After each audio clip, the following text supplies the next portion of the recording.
ఇది చూస్తున్నారు కదా కాళేశ్వరం టికెట్. ఇది కాళేశ్వరం గ్రామ పంచాయతీ కార్యాలయం, కాళేశ్వరం మహాదేవ్పూర్ మండల్, జయశంకర్, భూపాలపల్లి జిల్లా, ప్రవేశ రుసుము పార్కింగ్. ఇక్కడ మేము ఎవరం ఉన్నాం? సన్నాసులం, ఇద్దరు కూడా సాధువులం. కానీ దర్శనానికి మేము లోపల కాళేశ్వరం నదికి దర్శనానికి వెళ్తూ ఉంటే అక్కడ 100 రూపాయలు ఇస్తే గానీ పంపే ప్రసక్తి లేదు. చూస్తున్నారా ప్రజలారా, హిందువులారా? 100 రూపాయలు బతిలాడాం. సన్నాసులం అయ్యా అంటే మాకు అదంతా అనవసరం, మీరు డబ్బులు కడతారా లేదని చెప్పేసి పూటకు 10 మందికి ఎగబడి డబ్బులు కట్టినాక పంపలేదు. సంతోషం. లోపలికి వెళ్ళాం. 33 కోట్లు ఖర్చు పెట్టింది గవర్నమెంట్. ఏ గవర్నమెంట్ ఎక్కడ ఖర్చు పెట్టిందో అర్థం కావట్లేదు. అక్కడ 2-3 టెంట్లు పచ్చ చేశారు, ఈ పక్క ఆ పక్క. అక్కడ పోయి తీరా చూస్తే పురోహితులకు సంబంధించినటువంటి పిండ ప్రధాన కార్యక్రమాలు జరుగుతూ ఉన్నాయి. ఒక రోడే తవ్వేశారు, దాంట్లో దొడ్డుది బెడ్షీట్ లాంటి దొడ్డుది వేశారు. దాంట్లో అక్కడక్కడ కూర్చొని ఉన్నారు. చిన్న చిన్న పిల్లలను తీసుకొని వస్తే ఎక్కడ కూర్చుండబెట్టాలి? అయ్యా యంత్రాంగం గారు, మీరు ఆలోచించండి. మనం అన్నం తింటున్నాం, ఎర్రటెండ 50 డిగ్రీలు 45 డిగ్రీల ఎండ కొడుతూ ఉంది. వచ్చిన ప్రజలు ఎక్కడ ఉండాలి? ఆలోచించండి జర్రా.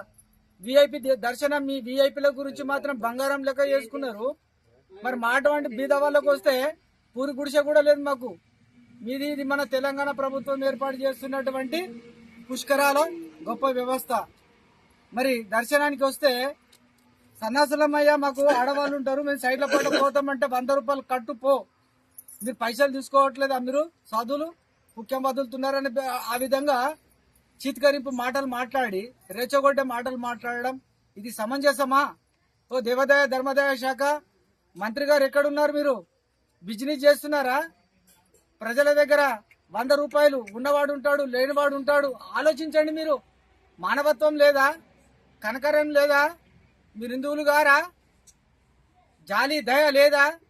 అందరు మీలాగా కరోడ్పతులు ఉంటారనుకుంటున్నారా? కోట్లకు పడిగెలెత్తినటువంటి వాళ్ళు ఉంటారా? కూలీ నాలి చేసుకున్నటువంటి వాడు, రెక్కాడితే డొక్కాడనటువంటి వాడు పుష్కరాలని చెప్పేసి మా అమ్మ, మా జగన్మాత సరస్వతి వాణి, ఆ తల్లి కాళేశ్వర దర్శనానికి రావాలని ఎన్నో బాధలు పడుతూ వస్తే మీరు 100 రూపాయల టికెట్ ఆ దర్శనానికి మీరు పెట్టుకోండి. 20 రూపాయలు పెట్టండి, బీదవాడికి పెట్టండి. మీలాగానే డబ్బున్నోళ్ళు ఉంటారనుకుంటున్నారా? బీదవాళ్ళు మందిని మంచి సంపాదించారు అనుకుంటున్నారా? ఏమనుకుంటున్నారు మీరు? ఈడ చెట్ల కింద కూడా అక్కడ వ్యవస్థ, తినడానికి వ్యవస్థ లేదు. భోజనానికి వెళ్తే అక్కడ ఫుల్ రష్ ఉంది. ఇక్కడ చెట్ల కింద అక్కడ చూపెట్టి, అక్కడ చూడు హనుమాన్ స్వాములు కూడా చెట్ల కింద తింటున్నారు. అక్కడ చూపెట్టండి, అక్కడక్కడ చెట్ల కింద తింటున్నారు జనం. మరి ఏం వ్యవస్థ చేశారు మీరు? 33 కోట్లు పెట్టి ఏదో తెగ అడ్వర్టైజ్ చేస్తున్నారు. దొబ్బిల దోపిడేనా? దేవాదాయ ధర్మాదాయ శాఖ మీరు బోర్డు పెట్టుకోండి, ఒకటి బిజినెస్. దేవాదాయ ధర్మాదాయ శాఖ వ్యాపారము చేయబడుతున్నది.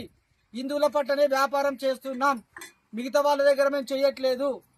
ఎందుకంటే మా హిందువుల ద్వారా మీ బతుకంతా, మీ డిపార్ట్మెంట్ బతుకంతా మీ నాయకులకే కావచ్చు, మీ గవర్నమెంట్కే కావచ్చు, హిందువుల డబ్బులతో మీరు బతుకుతూ ఉన్నారన్న సంగతి మీరు మర్చిపోవద్దు. హిందువులారా మేల్కోండి, అందరూ ఖండించండి ఈ విషయాన్ని. ఇది సాధువులుగా ఖండిస్తున్నాం. సాధువులందరూ కూడా లెటర్ ఇచ్చారు, మా సాధువులని తక్షణమే దర్శనాలకు పంపండి అని. అయినా పంపకుండా ఈవో గారు కఠినంగా వ్యవహరించి సిబ్బందిని ఆ విధంగా తయారు చేశారు. దీన్ని తీవ్రంగా ఖండిస్తున్నాం. మేలుకో హిందువా, మేలుకో. ఇటువంటి అధికారులకు తగిన మీరు బుద్ధి చెప్పండి. కాళేశ్వరంకి వచ్చినటువంటి వాళ్ళు కూడా ఎవరు ఊరుకోకండి. ఖచ్చితంగా మీరు బెదిరించి మీరు మన పనులు మనం చేసుకుందాం. హర హర్ మహాదేవ్, హర హర మహాదేవ్.